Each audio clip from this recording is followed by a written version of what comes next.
ओम शांति। ओम शांति। आज सुनेंगे प्यारे बाबा के महावाक्य। आज की मुरली की डेट है 8/4/1984। टाइटल है संगम युग पर प्राप्त अधिकारों से विश्व राज्य अधिकारी।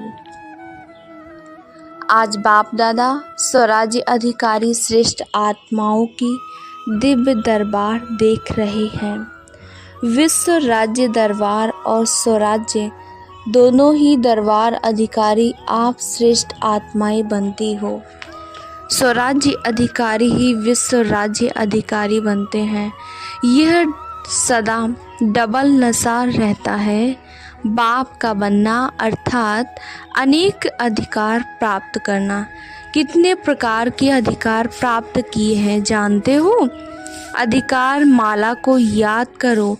पहला अधिकार परमात्म बच्चे बने अर्थात श्रेष्ठ माननीय पूज्य आत्मा बनने का अधिकार पाया। बाप के बच्चे बनने के सिवाय पूजनीय आत्मा बनने का अधिकार प्राप्त हो नहीं सकता। तो पहला अधिकार पूजनीय आत्मा बने। दूसरा अधिकार है ज्ञान के खजानों के मालिक बने अर्थात अधिकारी बने। तीसरा अधिकार है सर्व शक्तियों के प्राप्ति के अधिकारी बने। चौथा अधिकार है सर्व कर्मेंद्रियों जीत स्वराज्य अधिकारी बने। इस सर्व अधिकारों द्वारा माया जीत सो जगत जीत विश्व राज्य अधिकारी बनते तो अपने इन सर्व अधिकारों को सदा स्मृति में रखते हुए समर्थ आत्मा बन जाते हो। समर्थ बने हो ना। स्वराज्य व विश्व का राज्य प्राप्त करने के लिए विशेष 3 बातों की धारणा द्वारा ही सफलता प्राप्त की है। कोई भी श्रेष्ठ कार्य की सफलता का आधार त्याग, तपस्या और सेवा है। इन तीनों बातों के आधार पर सफलता होगी व नहीं होगी यह क्वेश्चन नहीं उठ सकता। यहाँ तीनों बातों की धारणा है, वहाँ सेकंड में सफलता है ही हुई पड़ी है।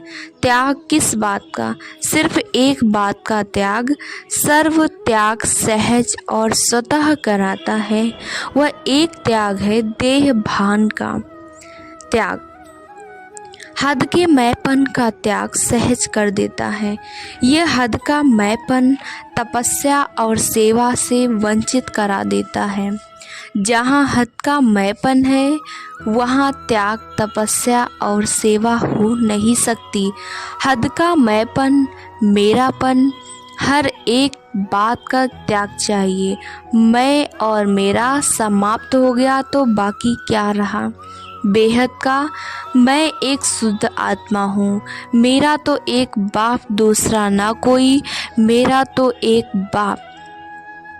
तो जहाँ बेहद का बाप सर्वशक्तिमान है वहाँ सदा सफलता साथ है। तो बाबा ने सुनाया इस त्याग द्वारा ही तपस्या भी सिद्ध हो गई है। तपस्या क्या है? मैं एक का हूँ, एक की श्रेष्ठ मत पर चलने वाला हूँ। इसी से एक रस स्थिति स्वतः हो जाती है। सदा एक परमात्मा स्मृति यही तपस्या है। एक रस स्थिति से ही श्रेष्ठ आसन है। कमल पुष्प समान स्थिति यही तपस्या का आसन है। त्याग से तपस्या भी स्वतः ही सिद्ध हो जाती है। जब त्याग और तपस्या स्वरूप बन गए तो क्या करेंगे? अपने पन का त्याग, मैंपन समाप्त हो गया। एक की लगन में मगन तपस्वी बन गए तो सेवा के सिवाय रह नहीं सकते हैं। ये हद का मैं और मेरा सच्ची सेवा करने नहीं देता। त्यागी और तपस्वी मूर्त सच्चे सेवाधारी हैं। मैंने यह किया, मैं ऐसा हूँ, यह देह का भान जरा भी आया तो सेवा के बदले क्या बन जाते हैं? सिर्फ नामधारी सेवाधारी। सच्चे सेवाधारी नहीं बनते। सच्ची सेवा का फाउंडेशन है त्याग और तपस्या। ऐसी त्यागी तपस्वी सेवाधारी सदा सफलता स्वरूप हैं। विजय सफलता उनके गले की माला बन जाती है, जन्म सिद्ध अधिकार बन जाता है। बाप दादा विश्व के सर्व बच्चों को यही श्रेष्ठ शिक्षा देते हैं कि त्यागी बनूं, तपस्वी बनूं और सच्चे सेवाधारी बनूं। आज का संसार मृत्यु के भय का संसार है। प्रकृति की हलचल में आप तो अचल हो। तमोगुणी प्रकृति का काम है हलचल करना, आप अचल आत्माओं का कार्य है प्रकृति को भी परिवर्तन करना। नथिंग न्यू, ये सब होना ही है। हलचल में ही तो अचल बनेंगे। तो स्वराज्य अधिकारी दरबार निवासी श्रेष्ठ आत्माओं ने समझा, ये भी राज्य दरबार है ना।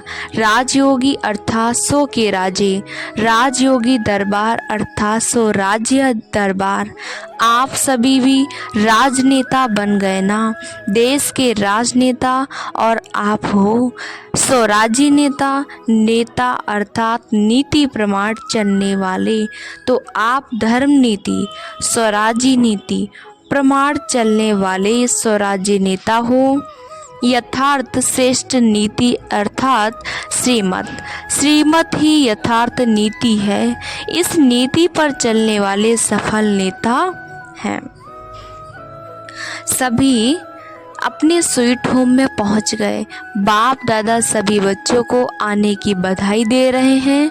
भले पधारो, बाप के घर के श्रृंगार भले पधारे।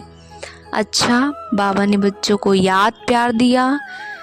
सभी सफलता के सितारों को सदा एक रस स्थिति के आसन पर स्थित रहने वाले तपस्वी बच्चों को सदा एक परमात्म श्रेष्ठ याद में रहने वाली महान आत्माओं को श्रेष्ठ भावना, श्रेष्ठ कामना करने वाले विश्व कल्याणकारी सेवाधारी बच्चों को बाप दादा का याद प्यार और नमस्ते।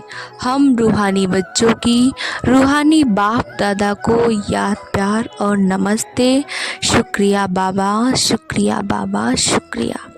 ओम शांति।